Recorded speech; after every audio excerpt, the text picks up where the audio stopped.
Welcome to How to Bring a Product to Market.com.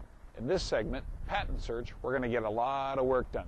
Number one is we're going to do a product search and see if that great idea of mine exists. Number two, we're going to do an initial patent search. And number three, we're going to learn about the Gelato principle. Believe me, you're going to enjoy that one. Along the way, we're going to meet a couple innovators, Aaron from NPEG and Renee at Balcony Gear, and they're going to give us some advice about their patent. Hit it, Aaron.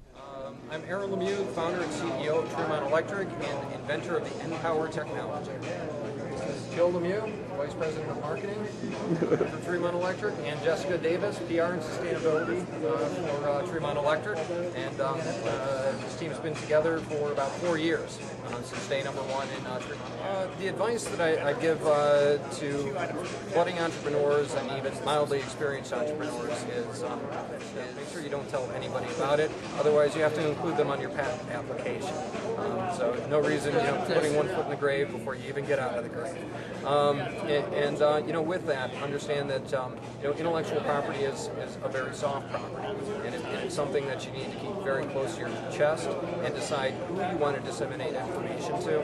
And in this area, the less people, the better. So here's where the rubber meets the road. This is your online research. Sure, you could drive around and look at different stores, but save some money, save some time, and let's do it right online. First place I use is Google, where everything starts, and there's a tab. If you hit the more and then even more on Google, so start at howtobringaproducttomarket.com, go to Google, hit more up here, even more over here, and you're going to find a product and patent search down yonder.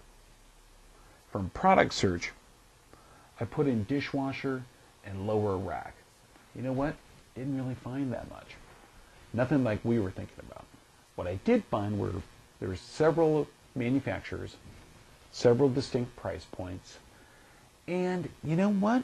They're all sold in about the same place. So I know where it's going to be sold, I have an idea what it's going to be sold for, and I have an idea of who the people are going to be selling it. Those are the people I want to talk to. So what I saw was, that's what I know. I need to know more. I need to know more. How am I going to do that? Here's your free tip this week. ConsumerResearch.com.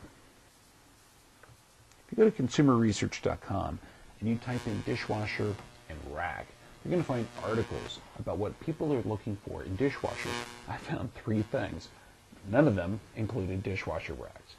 They were clean the dishes, be quiet about it, and be fairly cheap about it.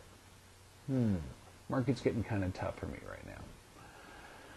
All right, well, maybe no one ever thought of it. It's just not patented yet. All right, this is going to get harder. I don't really want to find the patent because you know how to make this product, but I do want to find the patent. So what do I do to create an incentive for myself to dig deep and find that patent? So I start a Google patent, and I type in dishwasher and lower rack, and there's going to be a lot of listings in there. What is it that's going to get me to dig through and read each and every one of those? Gelato. I love gelato. Gelato is my gift to the world. When I have gelato, I'm a nicer person. But it costs about $7 a pint, too. So what I'm going to do is I'm going to do that Google search. I'm going to do that patent search. And when I find something that looks really close to that scissor lift of mine, then I know I can have a bite of gelato. If I don't find anything and I can go on with my product, gelato goes back in the freezer. See the incentive here? All right, so I'm going to spare you the whole search here. And guess what I found? Dishwasher basket. Means I can have some gelato. But I learned that in 1991, a man by, what's his name, Willie Nichols, filed for it, and he actually got it in 1992. So it expires 20 years from there. So it's 2012, it expires. I haven't seen this thing on the market yet, but it'd be interesting to talk to him about maybe licensing it if I want to go further. I also found another product that was patented around that same time period, similar to that, and it was by a group of men that worked at Maytag. So Maytag has been out there working on this, and yet they don't have anything at market like it. Consumer research is telling me it's not a big deal. I think what I'm going to do is eat more gelato and think about this.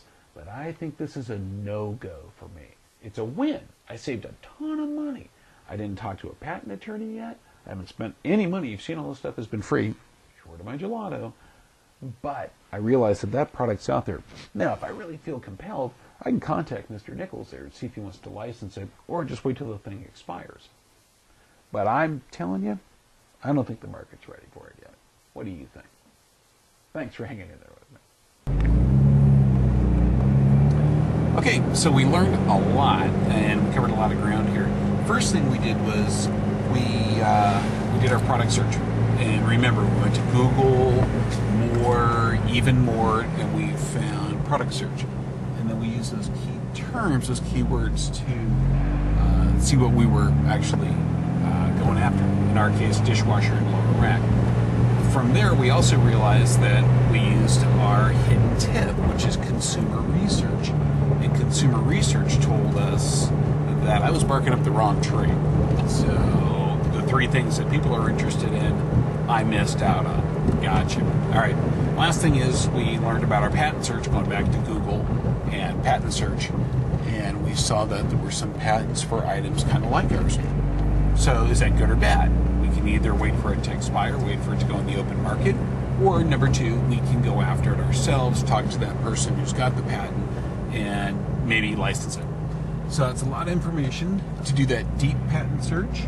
We got to eat a bunch of gelato. That was fun. But remember, that's an incentive to find those patents that exist.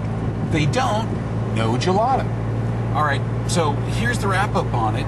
I decided to terminate that project, and I think that's a win because we saved some money and we see that there may be some other opportunities out there besides just patenting it. Someone who did patent their item, her name is Renee Balconi, and her company is called Balconi Gear. She's going to give us some words of advice about patenting. When you go to her website, balconigear.com, she's got a really inspirational story. And it's stuff I think you would find inspirational no matter what you're doing. All right, thanks for tuning in. Welcome to howtobringproducttomarket.com. I'm Renee Balconi. I'm the designer and I own Balconi Gear. I have the patent over the Balconi hat, which is made in the USA, North Carolina. And we offer a variety of different Balconi hats. The biggest question is, patenting. How do you patent? What do you go through? There's a list of things that you need to do. One, you need to have a great law firm. You need to trust your lawyer, and they need to believe in you. They need to see what's behind your product, and it's not just the product. And if they see that there's a passion behind it, that there's a story behind it, they're more or less going to look past the money and they're going to go with your heart. And that's most important, especially in the business world. So that's what I went with. A tidbit, I would say, as far as how do you go about it. Look and figure out what's different about your product. Is it a design? Does it have function? If it has function, if it blocks the wind, it blocks the rain, blocks the snow, blocks your ears, there's a reason why it's different from every other product out there. Research it. Go to Google. What makes it a functional patent? What makes it a design patent? Figure out where your product lies, and then go after that and talk to your lawyer about it, and they'll point you in the right direction.